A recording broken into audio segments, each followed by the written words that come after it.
in India you always have to be prepared for things going wrong. It's absolutely crazy. You're extremely brave. Not all of us go on a train journey very often because knowing how the conditions can be at times. Try not to use the loos. It's a really crazy idea, and I hope it works.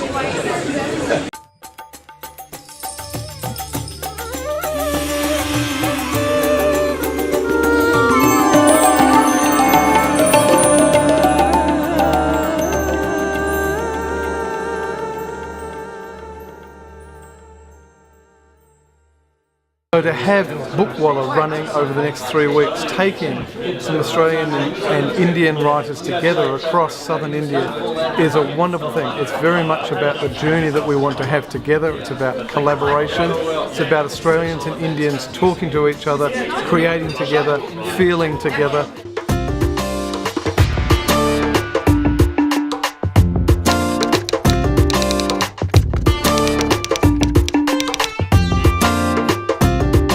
I think the concept is fantastic. It's creative in its own right, it markets, but most of all it promotes the stories about us in our words. That is about identity, but it's also using the creative expression to engage with a country that we've had a long association with. But I think the most exciting part is the fusion of the artists that are travelling together. I'll be very interested to see what they write together and how well they travel together. It's those experiences that always lead to the best stories. We had a few things in mind when we set out to choose the writers for this tour. The first one was that we wanted writers whose work we love. Second thing was people who beyond their own writing knew a huge deal about their own literary culture. So every month I choose a little piece out of Indian literature that goes into the magazine. The final thing that we were looking for with the writers was people with a great sense of humour. So nice!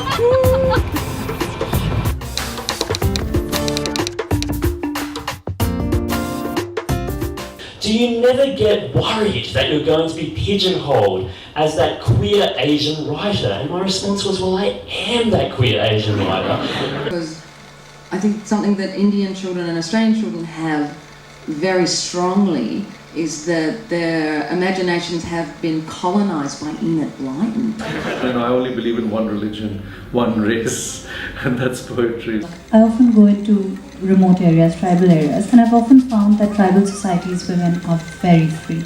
And sometimes when we put a novel down that we enjoyed very much, when we finished it, we return to life and something is missing. I mean, what is missing is the intensity of every moment being used in books, which you cannot have in life.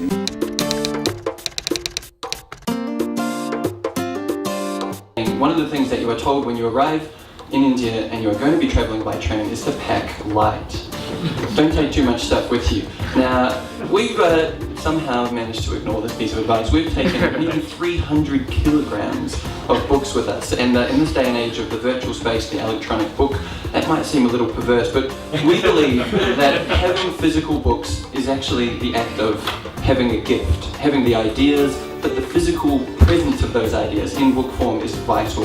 So we've put together this program whereby we travel from city to city, and in each city we find a new literary home.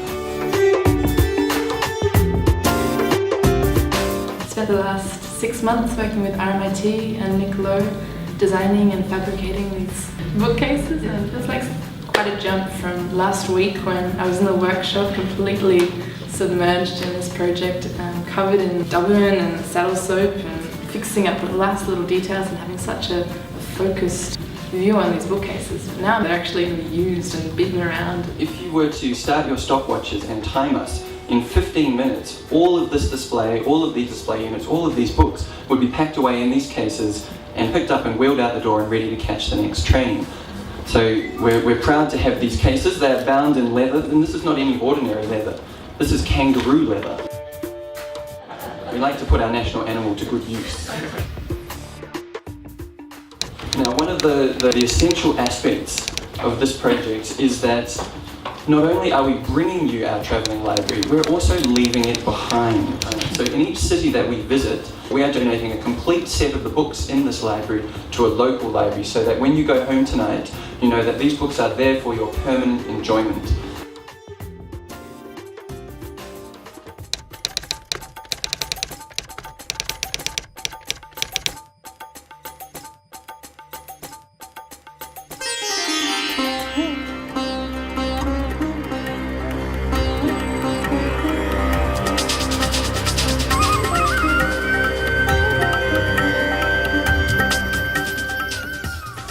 Currently in Shivaji Nagai. I've probably completely botched pronunciation, but we're going to hang out with kids at the Pratham school and read them kids' books. In fact, we're getting a crowd right now. We could probably start reading right now.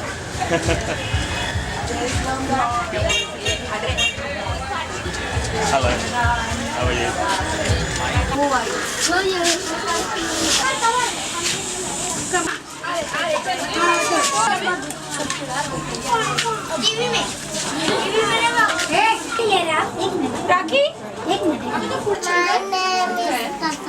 Ah, lovely to meet you. My name is Ben. Hello.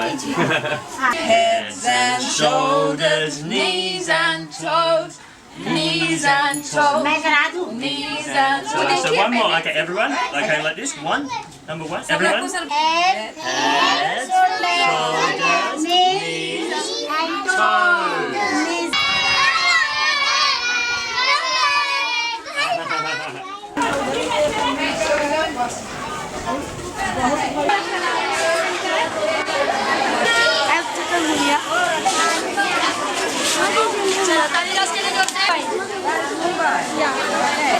That says Mumbai in Urdu. Australia.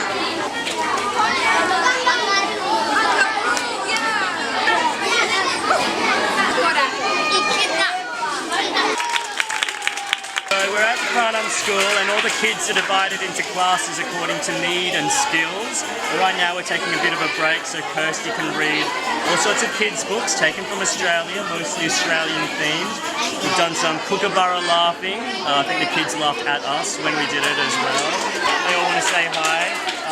But the kids are very friendly and engaged, and what I like is they all seem to want to learn as well, which is very important.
When we first came to Mumbai and met Sudeep and Chandras and Annie, and they all seemed very charming in their own ways. They were all very open and friendly right from the word go. But of course, there's always that anxiety of, do they have really, peculiar habits that you're really not going to enjoy when you're sleeping 6 inches away from them? And what's it going to be like waking up with them and spending so much intense time with them? When I was first approached for the Bookwallah tour, I didn't know what to expect, but I immediately said yes because I've been to India once before, in about January 2010, to write this book. Well, at least one of the chapters for the book, Geisha, set in 7 different Asian countries, 7 different queer issues, and the last chapter is about India. So I've already done that whole solo trekking around the country, but I haven't done it with people. And I just love the idea of travelling with other writers. If you have travelled India by train, you'll know that if you're not laughing, you're going to cry because things don't always go to plan. things will not always go to plan on this journey. We're not quite sure what shape or pear-shaped that's going to take when things do go wrong, but we're sincerely hoping that the people that we've chosen for this journey will have this interview, and we believe they have, that they will be able to cope with whatever the tour throws at us. Imagine a little bit like what parents might be like at an arranged marriage. We've chosen these people because on paper we think that they will like each other, that they will get on, that they have stuff in common. But you never know. We've got 3.5 weeks of incredibly close confinement together. We're travelling on trains, we're not travelling first class trains, we're not travelling on luxury trains. There are trains that cost $5,000 a day. We're going on the more like the 50 rupees a day. So we're going to be living in each other's pockets. And I think with a bunch of people, from having now seen them together for the first time and seeing the dynamic, seeing them playing off each other, fingers crossed that they actually live up to that.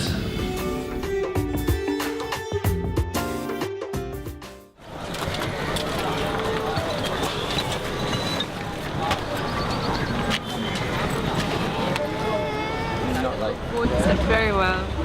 I'm really happy to be out of the city. It's good to have some greenery around and less, you know, less smog. That's a lot. That's a lot.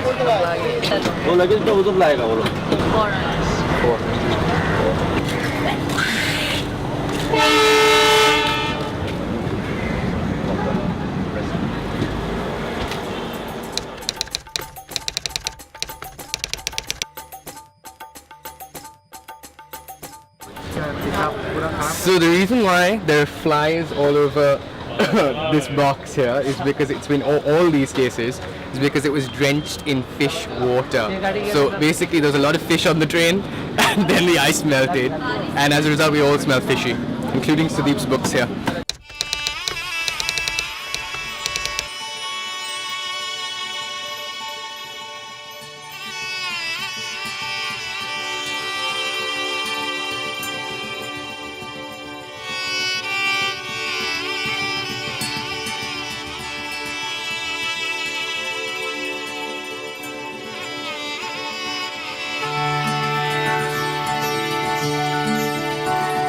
Called regarding a cab driver who's going to bring me my bookcase which I left at your hotel.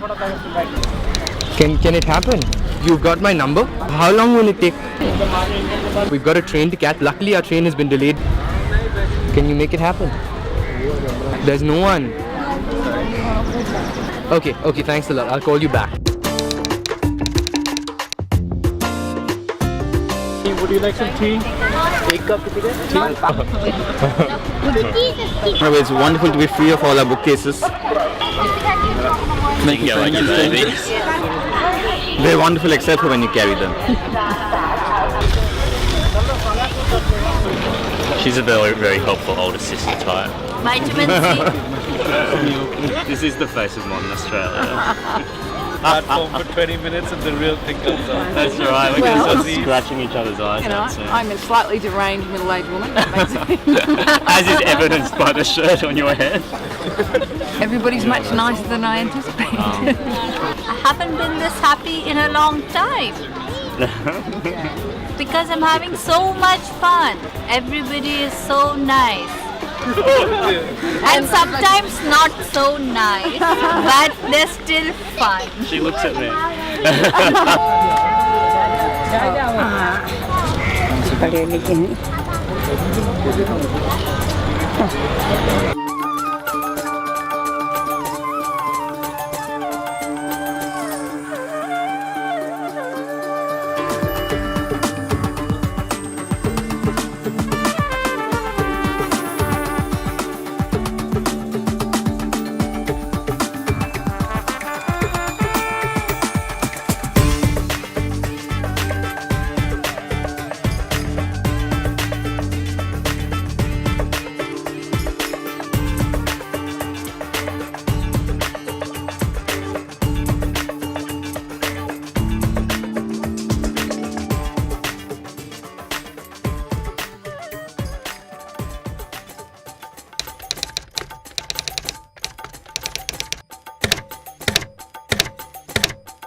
But one thing I have learned is just how much camaraderie and support is possible between writers, even if they are relative strangers. I definitely hadn't expected that. Over 3 weeks, we really make very good friends. Everyone was pre-selected to be ready and willing to give that much of themselves. Everybody brought their best selves to the trip, and and then when you bring that and you find everyone else responding, you can work up a considerable energy.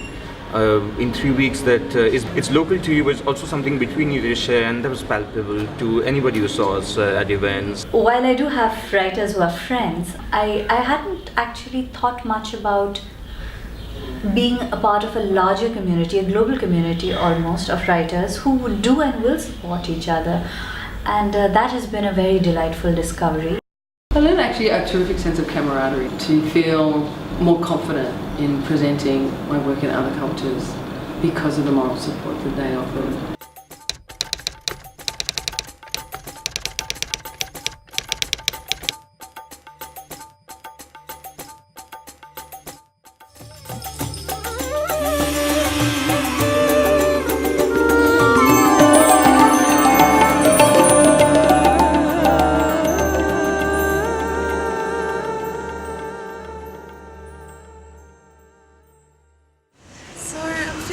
Concerned. We left Goa thinking we'd arrive and the cases would be here yesterday morning. They're still not here. It's been over 24 hours. We've got the first of our pre-events this evening. There's been so much publicity. We've got 2 PR companies who've been working on this for the last 3 weeks. So much media attention built up, camera crews coming in, and we don't have cases. It's just ridiculous, and we're all really worried because the event's in 4 hours. The bookcases are in a kind of virtual space right now. We decided that it was a good idea to bring physical books, but Gati, the courier company, has virtualized them for us. It's turned it into purely an electronic fiction. We have this courier consignment slip with a barcode, and that's the highest form of Australian literature in India right now. There are many novels which tell the life of somebody from birth to death, and what we see in those stories is that it's something that the character himself doesn't see. I need the cases to arrive right now. So how long will you take? How long will you take to deliver it?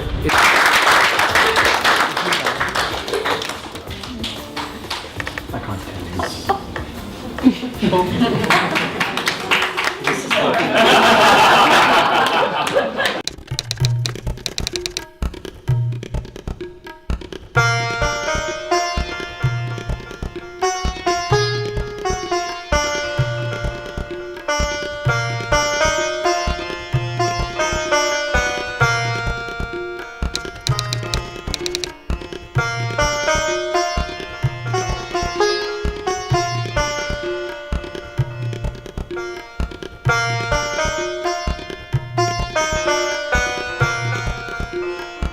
The late comes.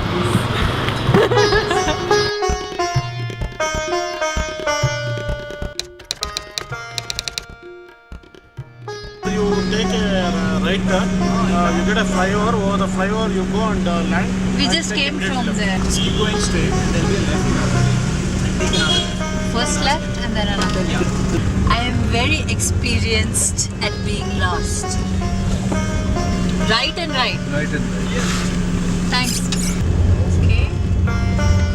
And God help us. Bangalore International Club. That is somewhere inside. Go right here. You can't go like this actually. Reverse. Go to that road. Okay? And you have to go straight. You will get it on that road. Are you sure, ma'am? Yes, I have seen it. Go to the dead end of this. What is it called? One of the things that I'll take away from this in a big way was the experience of working with young Indian readers, going to schools for disadvantaged kids in pretty rough parts of Mumbai and Bangalore, or impoverished parts. I don't like to use the word slum because they weren't slummy, they were incredibly together and dynamic communities, but very impoverished, and the kids were awesome. They were so bright and so engaged and engaging, and they did a production from a chapter of the Lilliputian, which I think was one of the most astonishing productions I've seen in my life.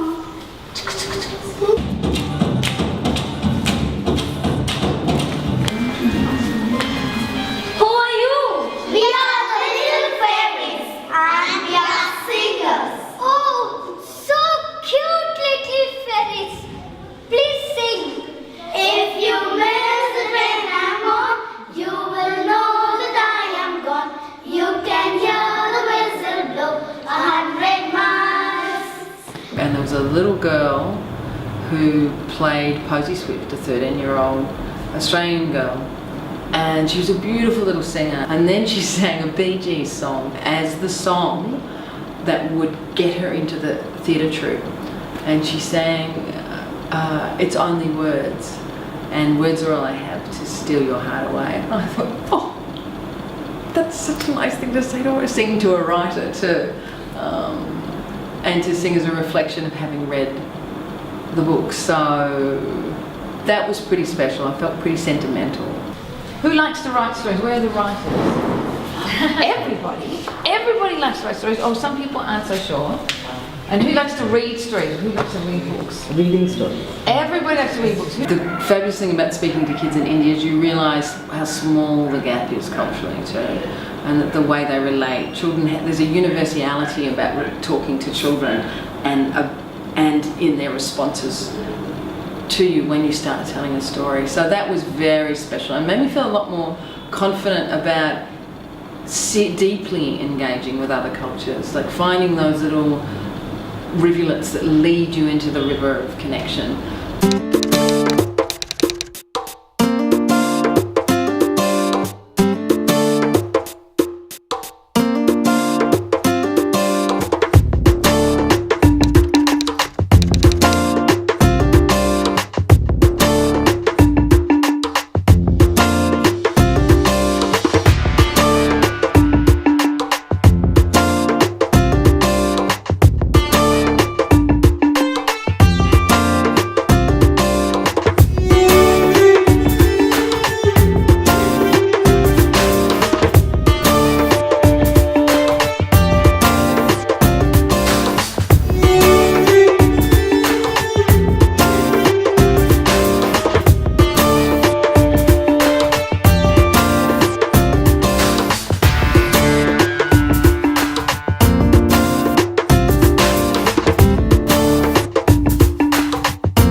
I am about to launch the Lilliputians here in Chennai, which was once Madras, which is incredibly exciting. I actually have such butterflies because this is the city that the Lilliputians was inspired by, which the last third of the book is set in. I'm going to be in this bookshop now with this book in its Indian edition, about to be purchased by the citizens of Chennai.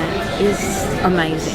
I came to Chennai in 2007 as an Asialink literature resident based at the University of Madras. I constructed a historical fiction based on a true story about 29 children from my town of Melbourne who came here in 1909 to recreate that era, about a story that linked my city and this city.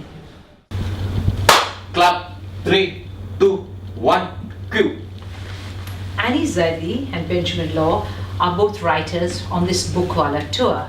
Interesting to talk to them because they come from a different kind of perspective on so many issues. It's my pleasure to have them on this program. Annie, before you started this whole tour, you're almost at the end of it now. So What have you gained? What do you think, you go away with? Well, I think for one, just really good friends. Okay. And I have to say I hadn't expected that. I have also gained insights into Australian culture, into Australian literature, because in India we have almost no exposure to Australian writers, maybe one or two. But there's this wonderful world of literature that's opened out to you.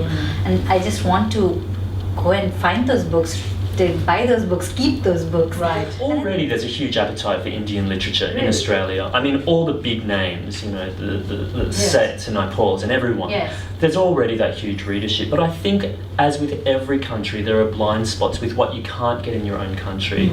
And I think those contemporary voices, especially the young voices like Annie, like Chandrahas, who haven't yet been published in Australia, but as I read their work, I think these voices transport so well overseas. And already Sudeep Sen, who's the poet who's travelling with us, he's been saying that poem, I want to meet these people, I want to engage with them. Annie, will you be a little sad when it's over? I am already sad. Are you really? I just counted counted while you were talking. I was like, oh my How god, many days it's left? 16, 17, 18, only 5 days, oh my god, no! Oh, right, okay.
The Last Supper. Who's Judas? Who's going to portray? Ooh, who are we going to be betrayed to? Eating disorders. No. Vegetable kurma and the coconut. I'm not writing as intensely through the trip as I thought I might actually, because it's so much fun and so much more invigorating to be in conversation with other writers. The whole one-track family vibe has been really fun, but I've actually enjoyed those moments of personal connection with each and every one of you as well. Talking about relationships with you, and that's been really fun, and making beds like two gay dads together.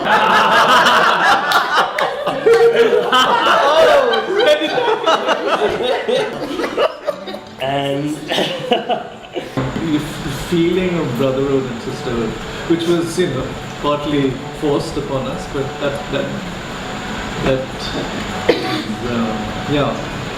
but fantastic. 3 weeks later, we're all parting ways, and I really feel like we've become this almost syrupily, sickeningly sweet family. We all really like each other, and I think we're all feeling a little bit bereft that we're not going to see each other, at least not together, like this possibly ever again. Well, anytime you do something new as a writer, the first thing you want to do from the experience is to learn new words, and now I know how to say Australia, and I also don't say yes, I understand, I say gotcha, the way Nick does. So these are my two linguistic advances in 3 weeks, which is a lot. Actually, at the end of anything, the writing and the arts and all that, but what is really, really important to me are lifelong friendships that form, because through that you can actually achieve and get a lot out. So that's been fantastic, just to have made so many friends in such a short time. I already had some reading of Australian literature, but it was wonderful to meet two representatives in the flesh who sometimes stood for themselves and sometimes stood for the whole country. Learning through their work, learning of worlds through that work. I think that that is going to inform my work very definitely. No, there's so many memories. I don't know where to start and where to, how much to say, but a lot of it will come out in our writing. Those points of cross-cultural connection where Australia and India are knitted as we were on this trip. That sort of knitting of two cultures is to me was the best thing about the Bookwallah trip.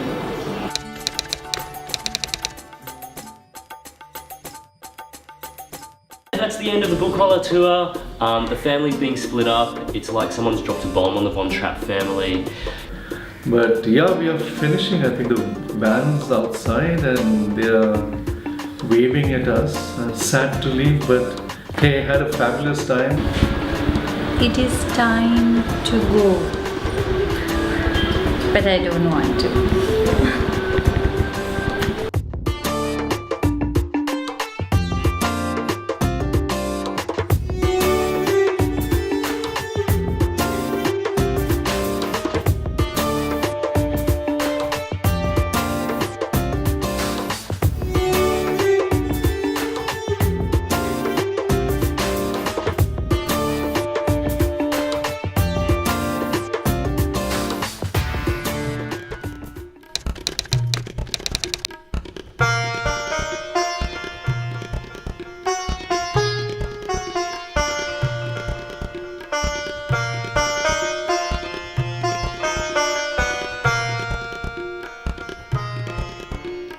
A lot of the people who've encountered the bookcases, they've looked at them only to feel sort of sad that they won't see them again. And when you explain to them that it's actually part of their permanent library, their eyes light up, there's audible sighing of satisfaction, there's huge happiness that someone, and not me, but someone has had the foresight to actually leave these collections around the country permanently.